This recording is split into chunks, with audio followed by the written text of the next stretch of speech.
Now, I think it's pretty safe to say that the future of the Star Wars universe seems to be quite expansive, not just with their books, novels, comics, and video games, but also, let's not forget about the new Star Wars TV shows, the new Star Wars movies that are currently in the works by Disney and Lucasfilm that's really going to work in conjunction with each other to really make up this brand new expanded universe at heart. This is Mike Zero. Make sure to subscribe if you are new to the channel for future Star Wars updates. Also, by the way, guys, make sure to drop a thumbs up on this video to support the channel. I thank you also very much for the kind support. It is greatly appreciated. By the way, guys, we are on Twitter. I am there at Mike01 if you guys want to go ahead and check me out there. Now, moving on to where we are right now. Alright, this is a very exciting time for Star Wars. We are just 2 days away from the official release of the Obi-Wan Kenobi TV show that is going to debut on the 27th, kicking off with 2 chapters in the very first day. Now, the thing about all of this is that we already know that Chapter 3 is going to be the very chapter in which Darth Vader will be introduced. Chapter 2 is going to have a post-credit type of situation that's going to unveil Darth Vader, and everything will be set up that way. So, beyond all of this, alright, Disney CEO Bob Chapek, alright, this is the guy that's allowing Deborah Chow, Jon Favreau, Dave Filoni to do exactly as they please. If you guys do not know who Deborah Chow is, she is the director of the Kenobi series, and she's also going to begin writing some other Star Wars shows as well, and she's just as passionate, if not more passionate, than both Jon and Dave Filoni. I mean, she loves the Star Wars fans, she loves the community, she wants to make sure that everything beyond Obi-Wan Kenobi as a series is going to be very much, grounded with Star Wars legends. Now, moving beyond all of this, alright, in a recent interview, Disney CEO Bob Chapek got to talk more about the sequel trilogy and his thoughts on all of that, and well, to say the least, it's not looking that great on how he views the sequels. So, past this, alright, with the Acolyte series not getting, of course, a lot of positivity, with now, of course, getting rewrites that are being handled by Leslie Headland, creators Jon and Dave Filoni are beginning to work on The Mandalorian Season 4, as well as a host of new Star Wars TV shows as well. In a recent interview with Disney CEO Bob Chapek about the past Star Wars projects, he eventually got on the subject of the sequel trilogy movies. He eventually went on to state, "When I look back at how Bob Iger handled those films with Kathy, all I could think to myself was, what in the world were they doing? I mean, there was room for so many opportunities that they decided to completely ignore, which I never understood. I was always baffled over the fact that they didn't really know or have a plan of what they were doing right from the start, and I understand now why the fans or the community at that had a lot of issues with the direction of those films. They needed George Lucas plain and simple," he says. "They at least needed more of his input or somebody like Jon and Dave to guide them. They needed passionate creators, which of course those films lacked. I love what they did with Rogue One. I would love Gareth Edwards back, but the 3 films that Iger focused on needed so much improvement and needed to be handled under creators with more experience with Star Wars lore. Now, there is no denying over the fact that we had made our mistakes in the past, but that's what I am trying to prevent from happening again with all of our upcoming Star Wars shows and movies.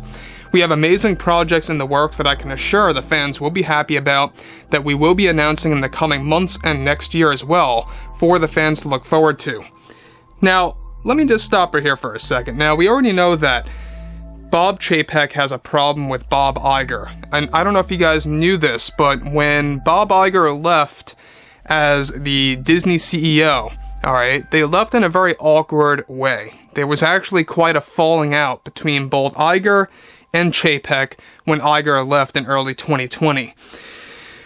And I think that this is where all of this is rooting from, right? The fact that Chapek had a big disagreement with Iger's position on the sequel trilogy and how he played it very safe from the very beginning with The Force Awakens and tried to do something so outlandish and different with The Last Jedi and tried to do damage control with Episode 9. Chapek was not happy about that because it left a lot of, I guess you could say, damage that he had to actually fix or repair and try to build things from the ground up. That's basically Chapek's position right now, is that he has to actually fix the past And I can only imagine what kind of stress that puts on a certain individual, and I think that's exactly why he's allowing Jon and Dave Filoni to just do their thing naturally and passionately, right? And let them do what they want to do and make the fans happy and take it from there. You know, they're going to create that momentum, and that's very important, is that you got to create that momentum to really bring Star Wars onto a brand new path, so to speak. So moving from this, alright, he goes on to say that, but yeah, going back to the sequels, what they did with Luke to me was unacceptable. It's exactly why I support Jon and Dave's plan to make it up to the fans by bringing in young Luke. I knew that Jon and Dave were a tad unhappy with how things went with the sequels, and they themselves even wanted to make the fans happy again.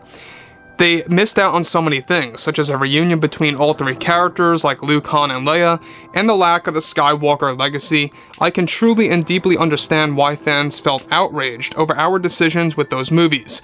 I'm not here to say that Bob Iger is a bad person, but his vision and his creativity and lack of understanding of Star Wars fans was beyond unacceptable to me, and this is why we, of course, have our great goals to make things right with the shows out there like the upcoming Kenobi series and Ahsoka. We are just so excited over Jon and Dave's ambitious nature with Star Wars, and it's really going to come from pure, passionate creators. I can promise the community that we, of course, are doing everything that we can, and that you are in good hands with the upcoming Star Wars installments that we are working on in different stages right now. So hang tight, because it's going to be a very exciting couple of years. So let me just stop right here for a second. Now, Bob Chapek is making a lot of promises to the fandom. He seems to be very confident with the Kenobi series, and I think that might very well be a good sign, because Deborah Chow also is very overconfident with the Kenobi series, and that's good news as well. The thing about the sequel trilogy is that he is spot on, and I've been saying this for a while now, is that they missed out on that all along. Everything between the reunion between the original trilogy characters, or not having enough, Luke Skywalker moments that were going to be defining. They missed out on a lot of that, and I think that at the end of the day, Bob Chapek pretty much knows how the fans feel. He specifically knows that the fans have been asking for a lot of improvement for a number of years, since 2015, when The Force Awakens launched. When The Force Awakens came out, sure, fans accepted it for what it was because it opened up the gateway to possibilities, but looking back at it now, it was nothing more than Iger playing things very safe, being very much safe with the continuity in the Star Wars lore, and kind of recreating elements from the original trilogy films. But I digress. On top of all of this, guys, I think that at the end of the day, Jon and Dave, they're trying to do whatever they can to really bring back Legends, and they even said this a couple of days ago, that Legends is a very important thing to them, and they want to make sure that they can make things as accurate as possible to those stories from the 1990s and the early 2000s. So overall, guys, I would love to hear what you all have to say about what Bob Chapek said here about the sequels, and if you guys did enjoy the content for today, make sure to drop a thumbs up on this video to support the channel. I thank you all so very much for the kind support, and I'll catch you guys next time.